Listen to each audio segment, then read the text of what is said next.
Alrighty, so I made it to the hotel in one piece, and I'm gonna show you guys what my room looks like. Green means go. Alrighty, so when you first walk in, there is the bathroom. Have some little toiletries here. And just because I feel like you're staying with the military doesn't mean that they cut the costs or expenses by any means. So everything is still the same. This is the bathroom. There's a little closet there, a little bench. It's super, like, look at these beds. You see the little light that's lit under it. Isn't that so nice? And I'm so excited because the last 2 times that I had to stay at a hotel to go to MEPS, I actually had a roommate and there is nobody here. So I'm super excited about that, and I'm going to definitely take this time to just relax and enjoy myself in the night off that I have. This is the room, guys, and I will keep you posted. I don't think I'm going to be able to show you much more. I can tell you about how my experience is going to be, but obviously there is no cell phone in MEPS.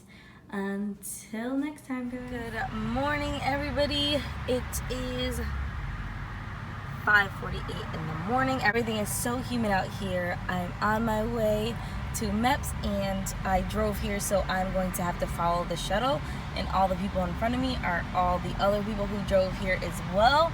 There really wasn't much that you guys missed, but I did get a roommate and we had a great experience. Wasn't nothing eventful to document.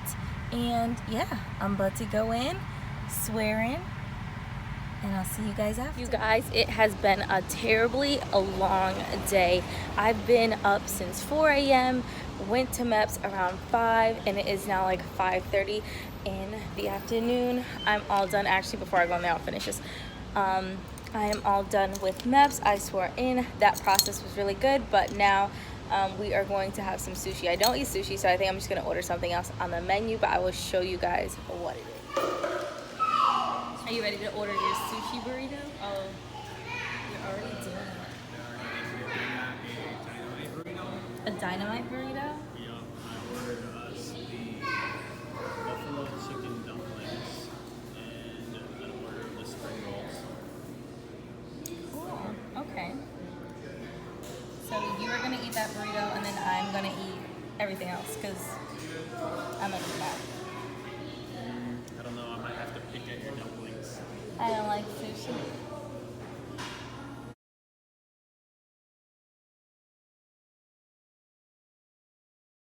It was way too cold in the little sushi place to eat in there, so we are going to have a little chow down in the car. And this is Christian's Sushirito. Sushirito. So good. Well worth the wait, worth the long day. And that concludes this vlog.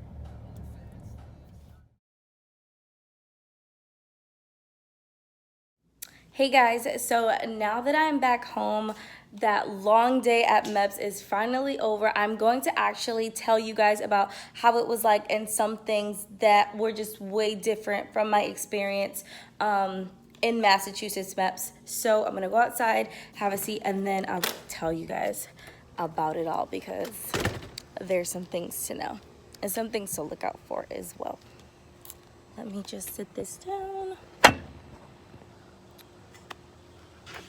Okay, so first things first, I drove myself to the MEPS. I also drove myself to the hotel, and pretty much every time I had to get to from one place to the other, I drove myself, and that was completely different from when I was in Massachusetts because my recruiter drove me to the MEPS where I took my ASVAB. Then after that, I had a little van to transport me from the MEPS building to the hotel, and then ooh, a lizard jumped out.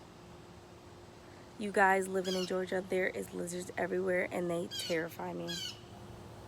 Oh, sorry. Anyways, so my recruiter pretty much drove me everywhere. If not, I was being transported with the rest of everybody else. I had to drive to Jacksonville, which was 48 minutes away. Not too bad, but I did get off the wrong exit, panicked, and it just wasn't fun. Made it to the hotel, that was fine, and I thought that I didn't have a roommate, but actually she just had stepped out to go get some food, and she came back in 5 minutes after I had made that video. She was really nice. She was really young. She's only 18 years old, and she was joining the Coast Guard. She had no idea what she was getting herself into, so we just talked a little bit about, you know, what she was going to expect for the next day because I had already been through it. Fast forward to the next day, we wake up at 4 o'clock in the morning, go downstairs to have some breakfast. It was not that great. It was not that many selections there. I was going to have some potatoes and some fruit, but there was no fresh fruit, and the potatoes were actually French fries, so skipped out on that. Just had a few cups of water because I knew I was going to be taking a urinalysis to see if we were pregnant or not. You have to do that every single time that you go to MEPS because they don't want you to be pregnant going to boot camp, or you just can't be pregnant. So that's why I had to do it, and that's why I drank the water. When it was time for everybody to line up, this lady told everybody who was driving themselves that they were going to follow the bus there. So everybody goes and gets in their car. We all go line up right behind the bus, and we're supposed to follow each other. If you're from Florida, you know how you guys drive. If you're from Connecticut or from a different state, you are not well aware of that. These people that I was following were not using their blinkers, speeding, switching lanes. It was not a good experience because I didn't know where I was going. So I'm trying to follow along in these people, and I'm just breaking all the laws, just switching lanes, just doing everything that they're doing, trying to get there. You know what happened? We came up on a yellow light. The guy went through it. We came up on the red light. 2 more cars went through it. And you know who got stuck at the red light? Me. I have about 5 people behind me that still needed to get to MEPS, and I don't know where I'm going. So the light turns green, and I just try and follow where the other cars went, but they're not in sight, and it's like 6 o'clock in the morning, and it's pitch black outside. So I panicked yet again, and we get to a section where it was either you take a right or a left, and I just pulled over. I got out my car, and I was like, hey guys, I don't know where I'm going. If you do, you can lead because they left us. The girl was just like, oh, I know where to go, just go left. We go left, and then there's another intersection where you go right or left. So I'm still confused again, and now I'm getting upset because I'm like, we're gonna be late, we're gonna get in trouble. I really don't need this, and my recruiter should have driven me here, or I should have been on a bus with everybody else. Like, I just was too much. I eventually found my way to the building, and we get there, and the building is huge itself, and there's people shouting. They're like, hurry up, move your feet, and I was like, because my last experience, you just got off the bus and you just lined up, and then there was somebody to come outside to brief you, to tell you what was going to happen. They were not like yelling or screaming or anything. These people were. There were like 60 people that were just standing outside. He lined us up in all of these rows. I was the shortest one, obviously, so you couldn't even tell where I was in the midst of everybody else. But he was like, if you're only here for a partial inspect, which I was, because I only had to do height and weight and swear in, pick a job, and that was that. Or if you were here for only something small, they pulled you out, so we got pulled out of that group. Went in through the metal detector, same as all the other ones, and then that's where you just sit and wait. They had me go do the urinalysis. That was also like a hurry up and wait situation because we were, at this point it's now like 6 a.m. and we waited right there outside of a bathroom for 45 minutes waiting for somebody to come and do the urinalysis for us. Later I found out that there was supposed to be a worker who was supposed to come in at 6 a.m. to do that with us. So by time 6:45 came and a new shift started, that they could take on the people who were doing the full inspect.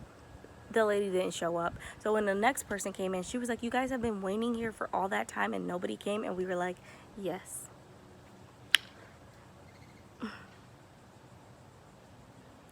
Fast forward, I do the height and weight, everything is fine, and now I'm just waiting for my recruiter to show up. I am waiting to pick my job, and that is where it just seemed like forever and a day, because I was done with taking the urinalysis, the height and weight, around like 7 a.m. and the first ceremony for was a huge B. The first ceremony was going to be at 1 p.m. so you had to wait that entire time, and you just hope that you finished everything before that time came. My recruiter came in about 10 a.m. He came in, I signed some paperwork, and then I was like, oh wow, everything's moving really quickly. This is going to be great. No. After I signed that paperwork, he came in to tell me like, okay, we're ready for you to pick your job. He gives me one option, and I was like, you know what, sure. And then they all laughed because they were surprised that I just said sure at the first job.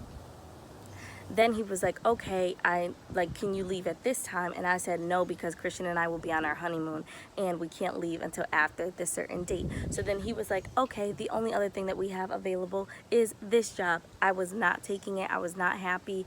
From that point on until 4:30 p.m. was just a whole bunch of sitting and waiting and me getting very upset.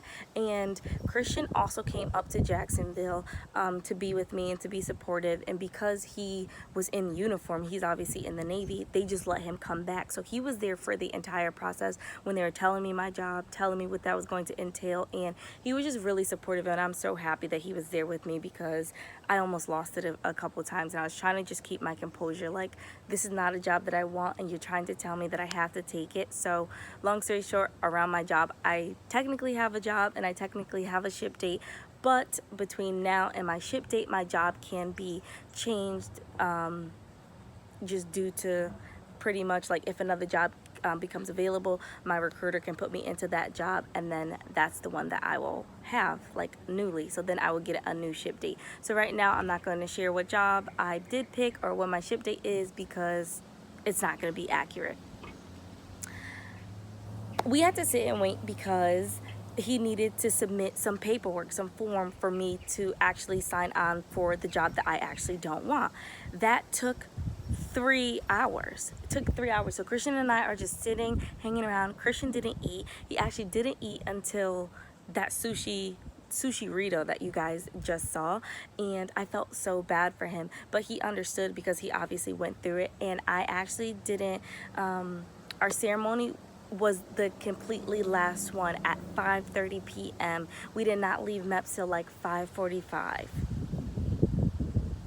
So I had to drive myself and got lost 2 times.